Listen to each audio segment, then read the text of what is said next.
Hello बच्चों, let's read the question. The question says a hollow spherical conducting cell of inner radius r1 is equals to 0.25 meter and outer radius r2 is equals to 0.5 meter is placed inside a heat reservoir of temperature T naught is equals to 1000 degrees Celsius.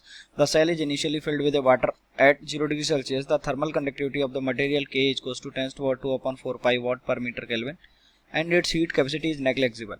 The time required to raise the temperature of the water to 100 degrees Celsius is 1100 Kelvin ln 10 to the power 10 upon 9 second. Find K. Take specific heat of water S is equals to 4.2 kilojoule per kilogram per degree Celsius. Density of water dW is equals to 1000 kilogram per metre cube y is equals to 22/7. तो देखिए इस question को solve करने से पहले हम इस question के लिए इसका की कॉन्सेप्ट लिख लेंगे एंड इस क्वेश्चन के लिए जो इसका की कॉन्सेप्ट है that is heat current.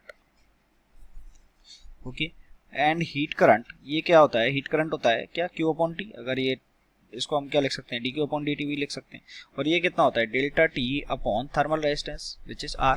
Okay and तो यहाँ से कितना हो जाएगा डेल्टा T कितना है? अब देखिए जो टेम्परेचर है 1000 डिग्री सेल्सियस है. अगर इसमें हम 273 जोड़ेंगे तो ये कितना हो जाएगा 1273 केल्विन. तो यहाँ पे आ जाएगा ये 1273 kelvin. Okay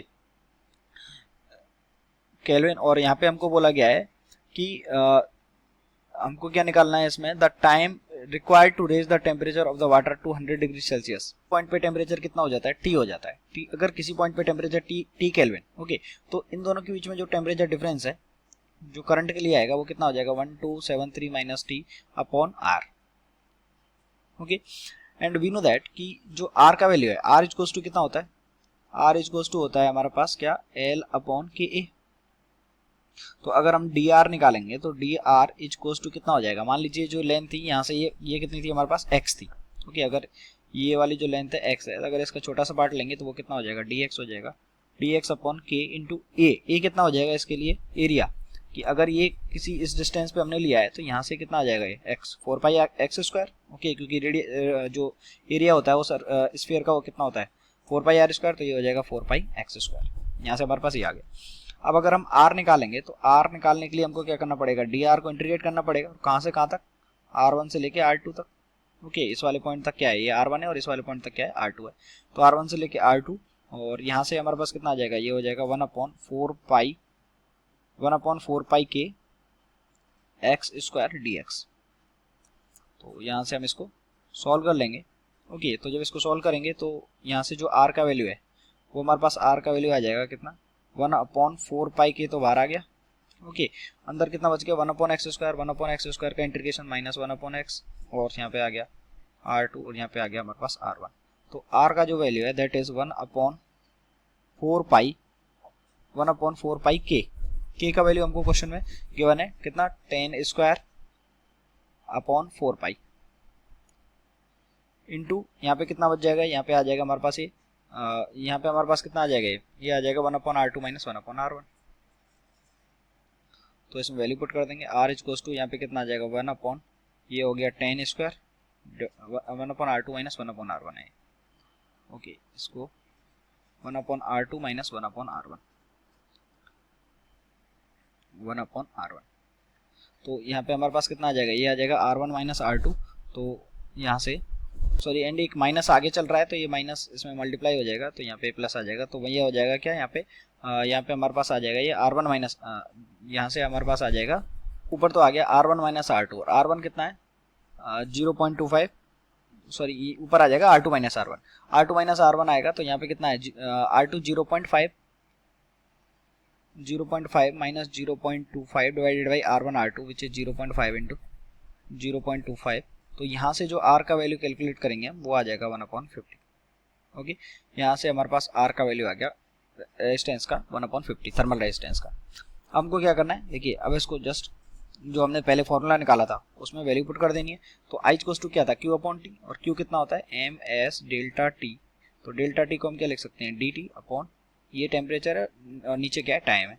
it is equals to वो कितना था डेल्टा टी अपॉन r यानी कि 1273 minus T divided by r.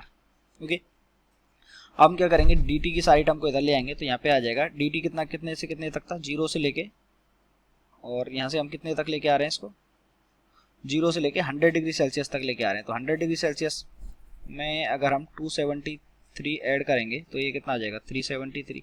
Okay, तो यहाँ पे हमारे पास ये कितना आ जाएगा, यहाँ से जो इसकी लिमिट्स हैं, यहाँ से हमारी इसकी लिमिट आ जाएंगी 273 से लेके 373।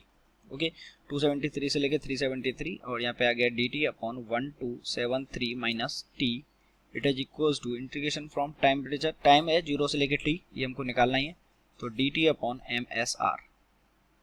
ओके, अब इसका जस्ट हमको इंटीग्रेशन कर देना।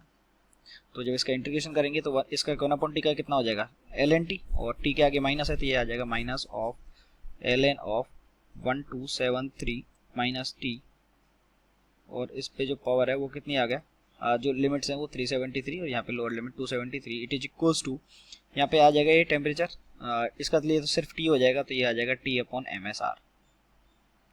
ओके, तो अगर हम इसमें वैल्यू रखेंगे तो ये कितना आ जाएगा, ये आ जाएगा हमारे पास कितना ln, अब देखिए अपर लिमिट है, अपर लिमिट रखेंगे तो माइनस आएगा तो वो नीचे चला जाएगा, तो यहाँ पे आ गया ये 1273 minus 273 divided by 1273 minus 373, it is equals to, क्योंकि हमने क्या किया log m minus log n which is log m upon n, तो और यहाँ पे कितना आ जाएगा, ये आ जाएगा t अपॉन MSR।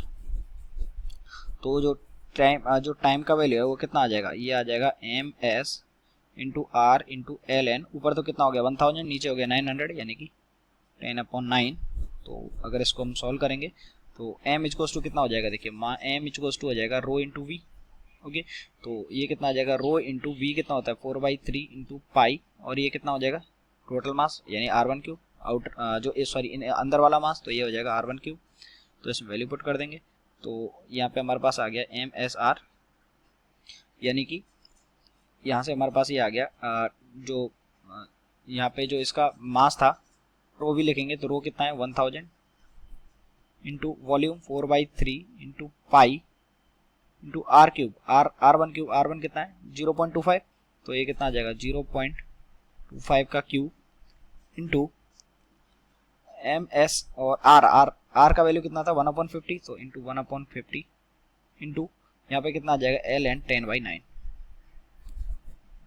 ln 10/9। और ये जो है ये हमको क्वेश्चन में किसके इक्वल दिया गया है, क्वेश्चन में हमको ये इक्वल दिया गया है किसके 1100 k इंटू ln 10/9 के, ये इक्वल दिया गया है ऊपर वाली नंबर। ओके, तो आप देखेंगे ln 10/9 से ln 10/9 कैंसिल हो गया, और जब इसको सॉल्व करेंगे तो यहाँ से हमारे पास k का वैल्यू मिल जाएगा 5, क्योंकि अब ये सिर्फ एक मैथमेटिकल कैलकुलेशन है।